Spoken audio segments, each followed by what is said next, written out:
السلام علیکم۔ اعوذ باللہ من الشیطان الرجیم، بسم اللہ الرحمن الرحیم۔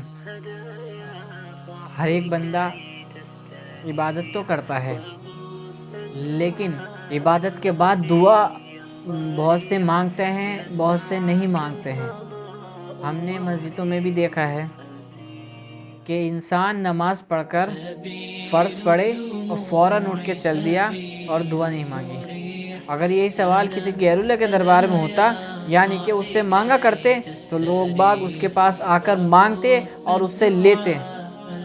اور ایک اللہ کی ذات ایسی ہے جو خود کہتا ہے کہ بندے مجھ سے مانگ، میں دوں گا، لیکن ہم اس سے نہیں مانگتے۔ انسان دعا کو بالکل عام سمجھتا ہے اور کسی کو یہ معلوم نہیں کہ دعا کرنی کیسے چاہیے، دعا کرنے کا طریقہ کیا ہے، دعا کیسے مانگنی چاہیے۔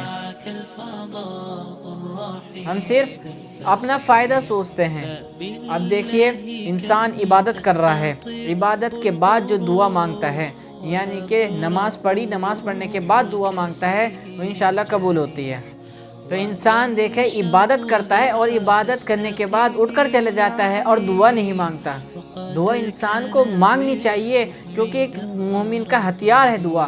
دعا سے تقدیریں بدل جاتی ہیں، دعا سے انسان کچھ بھی کرا سکتے ہیں اللہ تعالیٰ سے۔ تو اس لیے ہر ایک انسان کو دعا میں زیادہ سے زیادہ وقت دینا چاہیے۔ اب اگر ہم اللہ تعالیٰ تو یہ کہتا ہے کہ تمہارے گھر میں اگر نمک بھی ختم ہے تو وہ بھی مجھ سے مانگو، اور ہم غیر اللہ کے سامنے ہاتھ پھیلا دیتے ہیں، لیکن اللہ سے مانگنے کو تیار نہیں۔ اور پھر اگر ہم دعا مانگتے ہیں اور دعا مانگنے کے بعد یہ کہتے ہیں کہ اللہ ہماری دعا قبول نہیں کرتا، قبول ہوتی ہے، انسان کی دعا قبول ہوتی ہے، لیکن جہاں اس نے یہ کہا کہ اللہ میری دعا قبول نہیں کرتا، میں اتنی دعائیں مانگتا ہوں، راتوں کو اٹھ کے دعا مانگتا ہوں، میری قبول نہیں ہوتی، تو اللہ تعالیٰ اس کی دعا روک دیتا ہے، پھر قبول نہیں ہوتی۔ اس سے پہلے قبول ہوتی رہتی ہیں، لیکن اس کے بعد قبول ہونی بند ہو جاتی ہیں۔ تو اس لیے ہم سب کو دعا مانگنی ہے اخلاص کے ساتھ، اور کبھی اپنی زبان پر یہ الفاظ نہیں لے کر آنے کہ اللہ تعالیٰ ہماری دعا قبول نہیں کرتا۔ ہمیں یہ بھی تو پتہ ہونا چاہیے کہ دعا اگر ہم مانگ رہے ہیں، ہم کس ترکیب سے مانگ رہے ہیں۔ اسے دینا آتا ہے، ہر ترکیب آتی ہے اسے دینے کے، یعنی کہ وہ ہر ایک طریقے سے بندے کو دے سکتا ہے، لیکن ہمیں آتا ہے مانگنا؟ نہیں۔ ہمیں کیسے مانگنا چاہیے؟ ابھی اگر مسجد میں دعا ہو رہی ہو تو انسان بیٹھے ہوئے جو مسلمان لوگ ہیں، مسلمان بچے ہیں، مسلمان مرد ہیں، مسلمان لڑکے ہیں، کوئی بھی ہے، بیٹھے ہوئے کیا کرتے؟ دنگا چلتا ہے، ہاتھ پھیلا رکھے ہیں اور کبھی اس کے مار دیا، کبھی اس کے مار دیا۔ آج مسجدوں میں یہ چلتے ہیں اور پھر کہتے ہیں کہ اللہ ہماری دعا قبول نہیں کرتا۔ ایک بات یہ آتی ہے، ایک تو یہ ہے کہ مسجد میں طریقے سے نہیں مانگتے ہیں، اور مانگنے سے پہلے ادب کیا ہونا چاہیے۔ اور دوسری بات یہ آتی ہے کہ انسان اللہ کو بالکل بھی یاد نہیں کرتا، اور جہاں اس کے اوپر تھوڑی سی بھی پریشانی آئی اس کے بعد اللہ کے سامنے ہاتھ پھیلاتا ہے، اور جہاں اللہ تعالیٰ نے اس کی پریشانیوں کو دور کرا پھر اللہ کو بھول گیا۔ تو اگر دعا مانگے اس کا طریقہ کیا ہے، کس ادب سے دعا مانگنی چاہیے، وہ بھی ہم کو جاننا چاہیے۔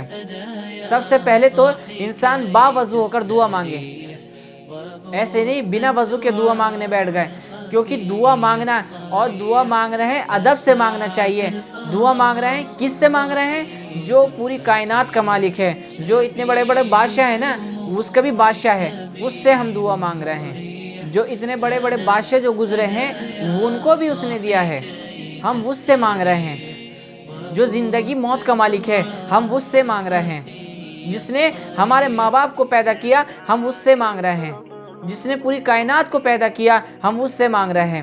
جو پوری دنیا کو چلاتا ہے ہم اس سے مانگ رہے ہیں۔ جب سارے قانون اللہ کے ہاتھ میں ہیں، جب ساری چیزیں اللہ کے ہاتھ میں ہیں، تھوڑا بھی ڈر نہیں ہے ہمارے اندر، اگر ہم مانگیں تو اس ترکیب سے مانگے کہ اللہ تعالیٰ ہمیں دیکھ رہا ہے، اور ہمارے دل میں تھوڑا ڈر ہونا چاہیے مانگتے ہوئے۔